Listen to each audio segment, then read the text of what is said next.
Greyfriars and Grace produces sewing patterns with an environmental focus on reusing existing clothes and textiles. This has the environmental benefit of helping to reduce excessive textile manufacture and landfill. Where possible, our patterns have an environmentally friendly option to reuse an existing item of clothing. This means there is also an additional practical benefit that the more difficult elements of sewing, such as the buttonholes, collar and cuffs, are already done, so the sewist gets the benefit of the lovely professional tailoring, and all you need to do is some clever cutting and straight sewing.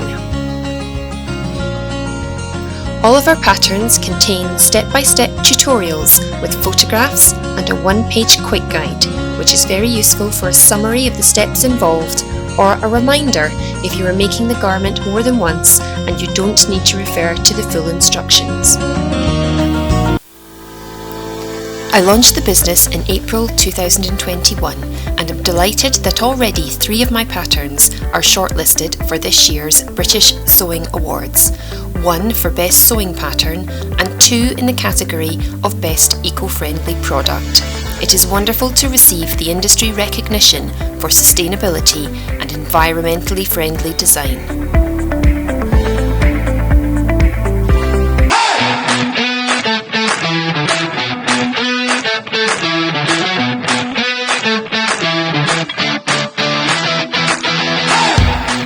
The fashion industry produces and sells somewhere between 80 and 150 billion garments a year globally. We are now buying 60% more clothing than we did 15 years ago, and the average item is worn only 5 to 7 times.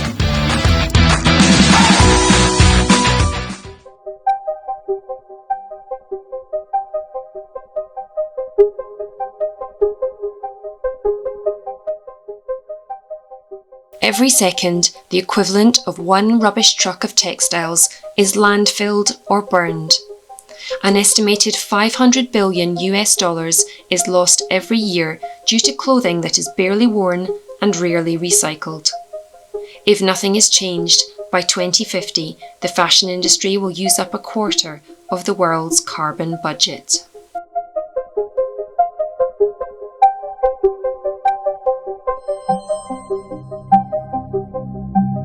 Total greenhouse gas emissions from textile production at 1.2 billion tonnes annually are more than all international flights and maritime shipping combined.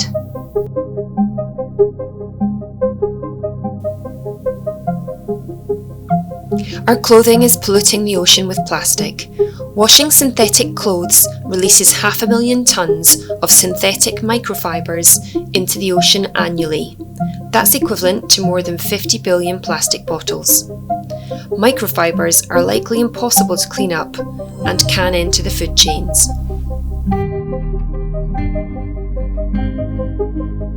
The fashion industry produces 20% of global wastewater. That wastewater, which can be incredibly toxic, is often dumped right into freshwater, damaging the aquatic life and the people who depend on that water due to the high amounts of lead, mercury and arsenic.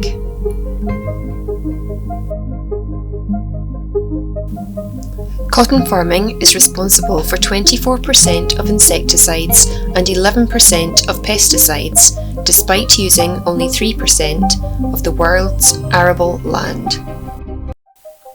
Garment industry workers tend to be poor, young, less educated and predominantly female, and working in countries with poor regulation and limited workers and women's rights. Combined with the demands of fast fashion for large volumes of clothes produced as quickly and cheaply as possible, it is no surprise to find human suffering at the end of the fashion industry's supply chain. So what can be done to help solve the problem?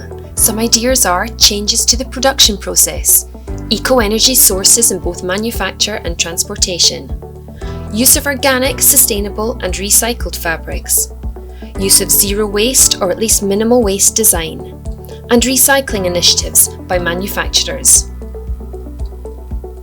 Government support. Some ideas are support for research and development for more sustainable fabrics, support for circular or zero waste and sustainable fashion brands, improvement of textile recycling facilities, taxation penalties for landfill incineration of unused stock instead of recycling or donating, extending the Modern Slavery Act to all companies, and possibly an introduction of a carbon tax, and education in schools on basic sewing to make simple repairs and adjustments. We need to encourage a change in consumer attitudes. This can be done by increased awareness of the detrimental environmental impact of the culture of fast fashion. We could have campaigns by influencers and celebrities. This approach was highly successful for PETA in the 1990s in their campaign against the use of real fur. And finally, make it easier for consumers to access alternatives, the second-hand market, repairing and renting clothes.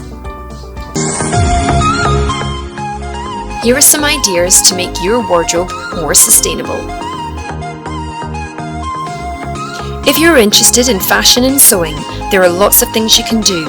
Unwanted shirts can be transformed into tops or children's dresses, maxi dresses amended to jumpsuits, trousers to shorts, tablecloths and curtains to pretty much anything you like.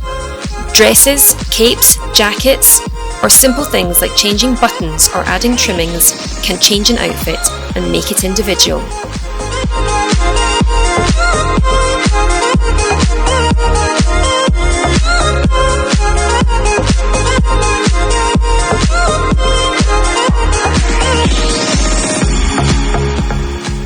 Buy and sell in the second-hand market. Charity shops are a great source of reasonably priced second-hand clothes. There are also the classic online platforms such as eBay, Facebook, and now also Etsy, Depop, Poshmarks, ThreadUps, Oxfam Online, Vinted, and Rocket, to name but a few. The second-hand market is one of the fastest growing areas of retail, expected to double to $77 billion by 2025. Maybe a zip is broken, or there's a hole in your clothes, or a hem needs adjusting. Before you throw those clothes away, maybe you could ask yourself whether it could be repaired. You may even be able to do it yourself. And if not, then repair should at least cost less than buying new, and it will be better for the environment. Be thoughtful when buying. Ask yourself the questions, do I really need this? Or am I just buying it because it's on sale and think I'm getting a bargain? How many times will I realistically wear it? Who made the clothes? Were they paid a living wage and treated with respect? And perhaps is there a more eco-friendly brand or option? And if you have a special occasion, consider renting. There are many companies now that offer this service. You may think that your actions are not big enough to have an impact, but that's not true. We are each a small part of the jigsaw, and together we can change the attitudes of consumers, manufacturers, and retailers in the fashion industry to encourage a more sustainable approach and help us to look after our beautiful planet for generations to come.